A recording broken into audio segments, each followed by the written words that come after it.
فرمایا مدینہ شہر کے درخت بھی نہ کاٹے جائیں، میرے شہر مدینہ کے درختوں کے گلے پر بھی چھری نہ چلائی جائے، نہ اس میں کوئی فتنہ بپا کیا جائے، نہ فتنے کا کام ایجاد کیا جائے۔ سو ایسا کرنے والے پر اللہ کی، فرشتوں کی اور تمام انسانوں کی قیامت تک لعنت ہے۔ فرمایا وما کان لکم ان تؤذوا رسول اللہ، فرمایا لوگو تمہارے لیے ہرگز جائز نہیں کہ رسول اللہ صلی اللہ علیہ وسلم کو تکلیف پہنچاؤ، اذیت پہنچاؤ۔ اب آگے کیا فرمایا؟ کیسے؟ ولا ان تنکحوا ازواجہ من بعدہ ابدا، خبردار میرے محبوب کے وصال کے بعد کبھی بھی ان کے بعد بھی ان کی ازواج میں سے کسی سے شادی کرنا حلال نہیں ہے، اس سے ان کو اذیت ہوگی۔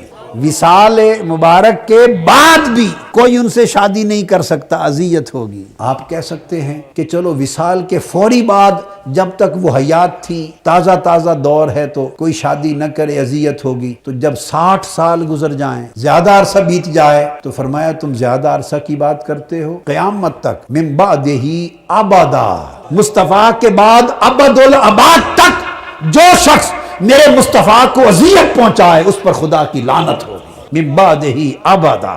کبھی بھی حضور کے گلشن کا کوئی ایک پھول توڑ دے، کبھی بھی، تو حضور کو گوارا نہیں، اذیت ہوگی حضور۔ یہ من بعدہ ابدا کے لفظ کو کبھی نہ بھولے، 2 لفظ ہیں، سادہ سے ہیں، سورہ احزاب آیت نمبر 53۔ اور کچھ یاد رہے یا نہ رہے، اتنا خیال رہے کہ حضور کی اذیت پہنچے گی من بعدہ ابدا، تو جب اذیت ابداً پہنچتی ہے تو حیات بھی ابدی ہے۔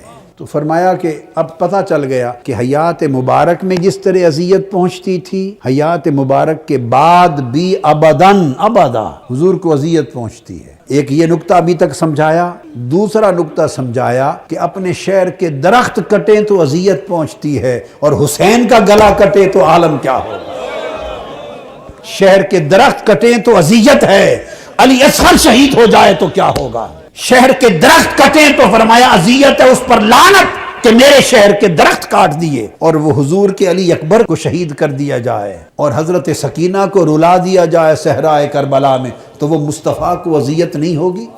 اس سے بڑی بھی کوئی اذیت ہے؟ اہل سنت میں بھی بدقسمتی سے، نادانی سے ایسے لوگوں کی کمی نہیں ہے جو متحیر ہیں کہ کیا غم حسین میں رونا چاہیے یا نہیں۔ کہ غم حسین میں رونا صرف اہل تشیع کا ہی تو کام نہیں ہے، سنیوں کا کیا کام رونا؟ میں رونے کی بات کر رہا ہوں۔ ذکر حسین میں رونا کیا یہ ہونا چاہیے یا نہیں؟ یہ تو شیعہ لوگوں کا کام ہے، کمی نہیں ہے، میں جانتا ہوں بہت سے علماء میں یہ جب پراگندگی پیدا ہوتی ہے تفرقہ پروری میں، تو خیالات حقائق اوجھل ہو جاتے ہیں، اور ذہن انتہا پسندی کی طرف جاتے جاتے جاتے تو وہ اپنے اعتدال کو چھوڑ بیٹھتے۔ جب ایک بات ہو گئی کہ ان کو اذیت مصطفیٰ کو اذیت ہے، اور ان سے محبت مصطفیٰ سے محبت ہے، تو ان کا ذکر مصطفیٰ کا ذکر ہے، ان کا غم مصطفیٰ کا غم ہے۔ غم حسین میں پوری ایمانداری سے، تیقن سے، تحقیق سے، بصیرت سے کہتا ہوں، غم حسین غم مصطفیٰ ہے، اور یہ سنت خدا ہے۔